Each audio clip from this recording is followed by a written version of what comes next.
नमस्कार, मार्केट पंचनामा में आप सभी का स्वागत है। मैं हूं सुमित। हफ्ते का आखिरी कारोबारी सत्र भारतीय बाजारों में आज रिकॉर्ड स्तरों पर वीकली क्लोजिंग देखने को मिली। निफ्टी बैंक अपने रिकॉर्ड से महज 100 अंक दूर है और सारा का सारा दारोमदार जो निफ्टी बैंक की तेजी का है वो जाता है एचडीएफसी बैंक को। अपने लगातार 7वां सेशन, जबकि एचडीएफसी बैंक एक स्ट्रॉन्ग मूव के अंदर रहा।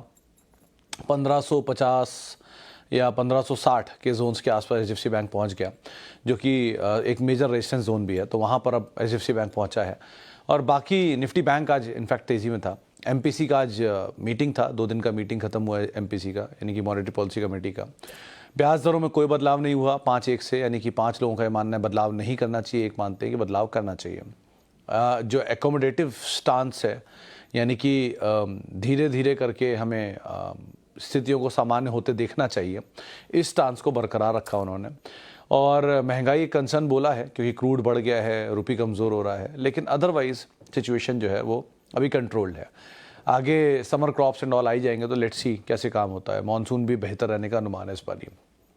ये कुछ चीज़ें जो कि एमपीसी में बोली गई, इसको बाजार ने पॉजिटिवली लिया क्योंकि भैया ब्याज दरों में कटौती तो है नहीं, लेकिन ये बैंकों के लिए अदरवाइज भी ट्रिगर बन गया और वैसे बाजार स्ट्रेंथ में है तो तेज़ी देखने को मिली। मिड कैप स्मॉल कैप तेज़ी में थे, रियल्टी आज जोरदार तेज़ी में था, 1.5% का उछाल वहाँ पे आता हुआ दिखाई पड़ा। एफएमसीजी और जैसे शेयरों में उछाल था, पीएसयू, फार्मा, यहाँ पर भी कुछ बढ़त आते हुए दिखाई पड़ी। लेकिन जो आज प्रेशर था आईटी थोड़ा बहुत फ्लैटिश साइड पर कह लीजिए, जहाँ पर थोड़ी बिकवाली या थोड़ा फ्लैट, या ऑटो थोड़ा बहुत फ्लैट, लेकिन ओवरऑल स्ट्रेंथ है मार्केट में। अगले हफ्ते से हम अर्निंग की तरफ बढ़ना शुरू कर देंगे। टीसीएस की अर्निंग है सबसे पहले शायद 12 तारीख को, उसके बाद से धीरे धीरे अर्निंग का सीजन बढ़ता जाएगा। अब वही बड़ा ट्रिगर है एमपीसी के बाद, जिसके ऊपर आपको नज़र रखनी होगी। और अभी न्यूज़ फ्लो एकदम से स्लो हो जाएंगे क्योंकि जैसी अर्निंग आती है उससे पहले साइलेंट पीरियड शुरू हो जाता है, तो ब्लॉक्स बंद हो जाएंगे, धीरे धीरे करके QIPs बंद हो जाएंगे, फंड रेजिंग बंद हो जाएगी और साथ साथ अर्निंग के साथ ही अब सारे अनाउंसमेंट होंगे। तो ये पार्ट क्रूशल है, लेकिन ये क्वार्टर की अर्निंग अच्छी रहनी है बहुत सारी कंपनियों के लिए। डिविडेंड जिनको खेलना है उनके लिए बड़े डिविडेंड की घोषणा इस बार ही आ सकती है क्योंकि डिविडेंड के लिए क्वार्टरली अपडेट होते हैं यहाँ पे। सो इन सब पे आप नज़र रखोगे। बाकी अगले हफ्ते में एक शायद छुट्टी भी है थर्सडे को, तो उसको आप ध्यान रख सकते हो। मैं वो एक बार क्रॉस चेक करना पड़ेगा, लेकिन गुड़ी पड़वा है, ट्यूसडे को उसकी छुट्टी नहीं है।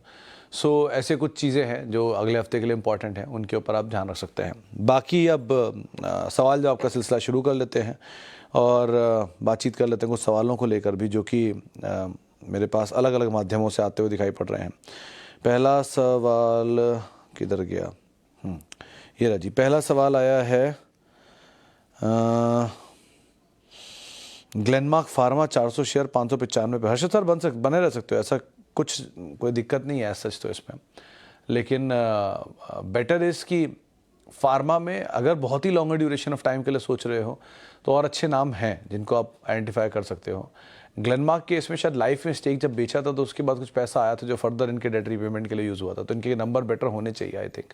सो एज ऑफ नाउ तो आप बने रहो and wait and watch, numbers देखो एंड अकॉर्डिंगली आप कॉल लेना।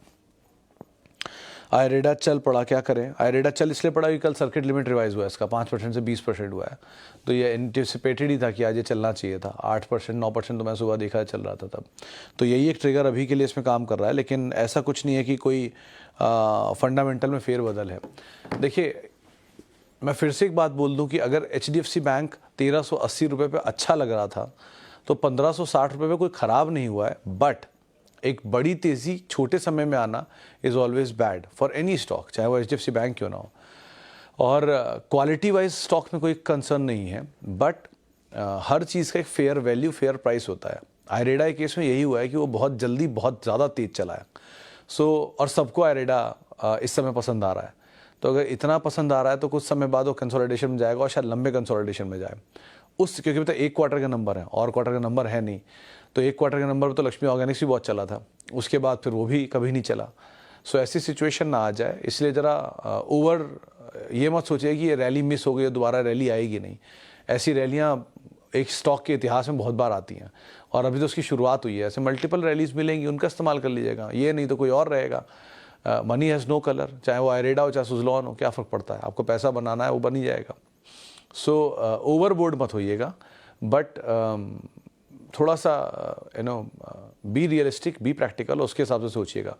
बाज़ार में भागती हुई चीज़ अच्छी लगने लग जाए, ये सिचुएशन मत आने दीजिएगा एटलीस्ट अपने लिए।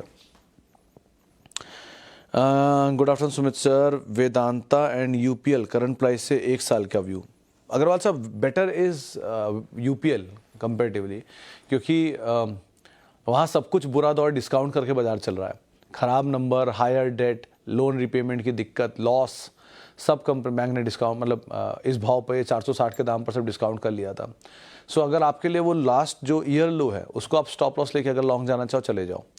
जो पुराना लो है वो थोड़ा दूर लगेगा आपको, लेकिन अगर वर्स्ट केस सिनेरियो दोबारा क्रिएट होता है तो वही एक लो हिट कर सकता है।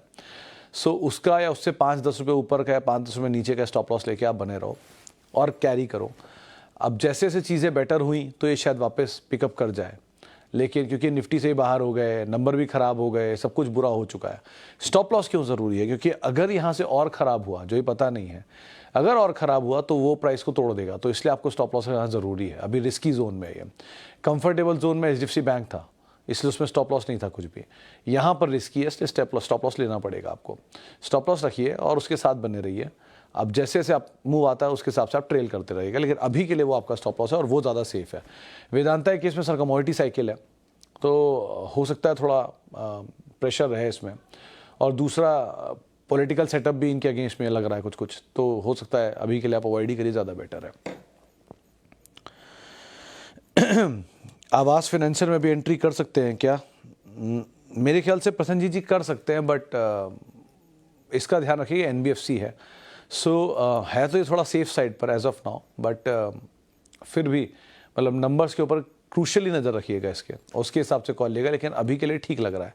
लाइकवाइज आईएफएल केस में एक सडन फॉल तो आया, तो इस क्वार्टर के नंबर में क्लैरिटी आ जाएगी कि वो जो आरबीआई ने किया है उससे 33% इनके लोन्स के ऊपर इम्पैक्ट आना है।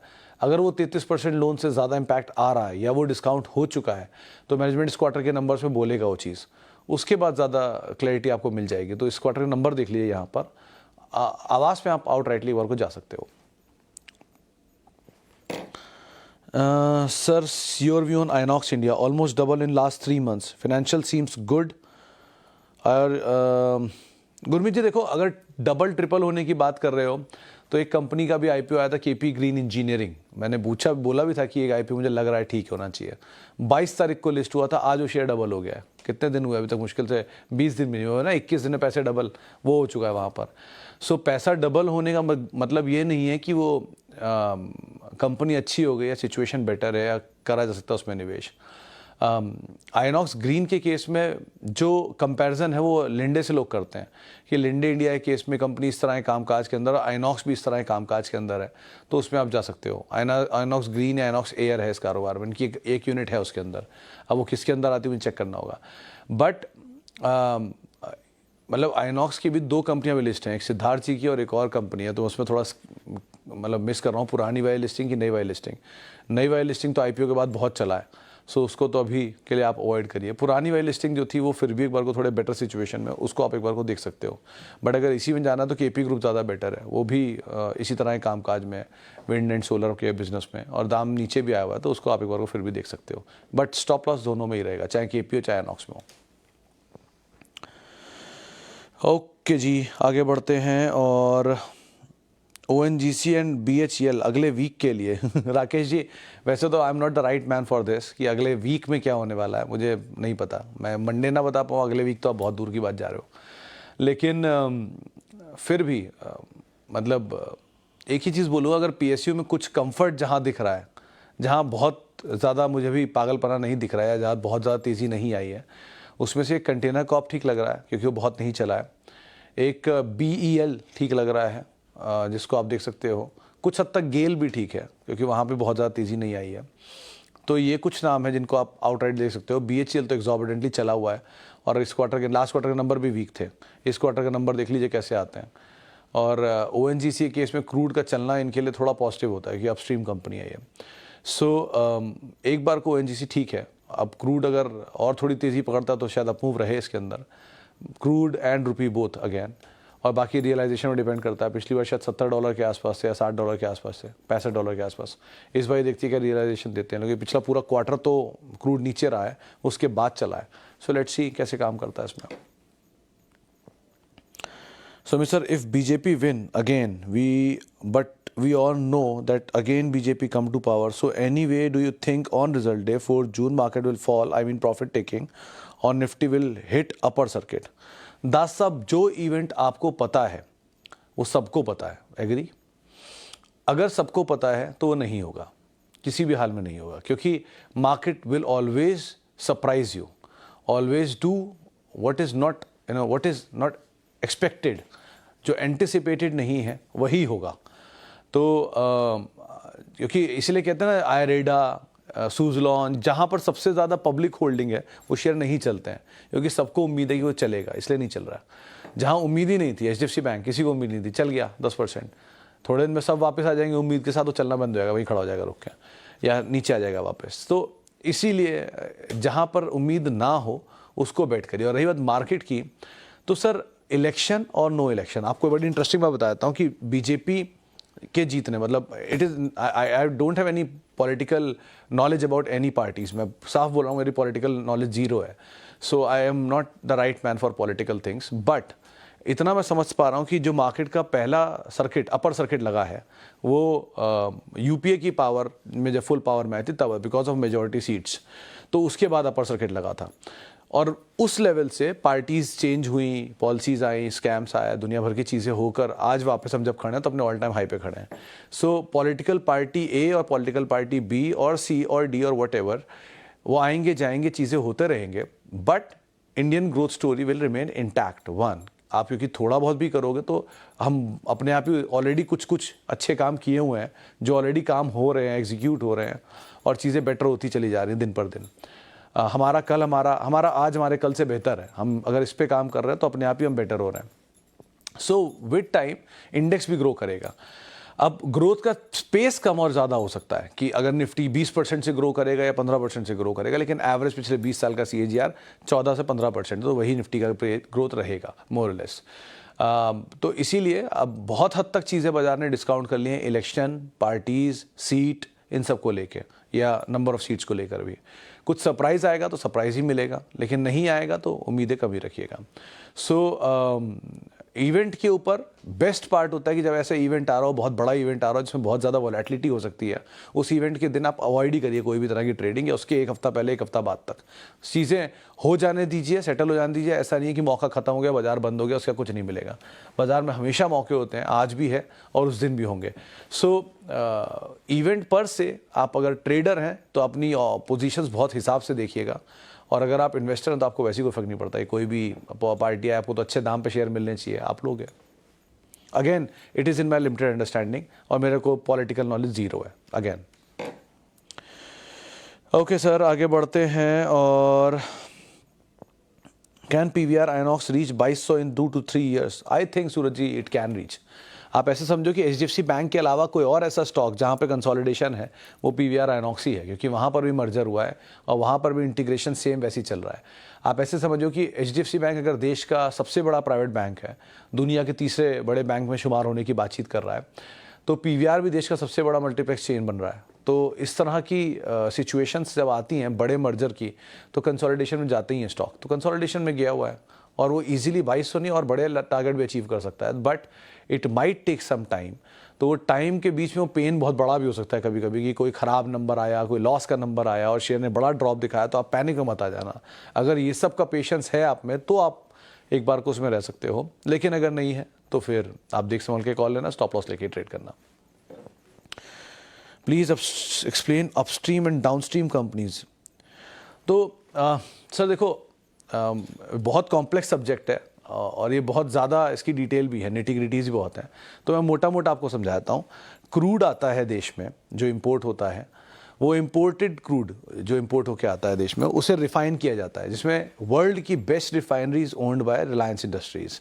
जामनगर रिफाइनरी जो है, उसमें जो सबसे बुरे से बुरा क्रूड जो होता है उसको भी वो प्रोसेस कर लेते हैं।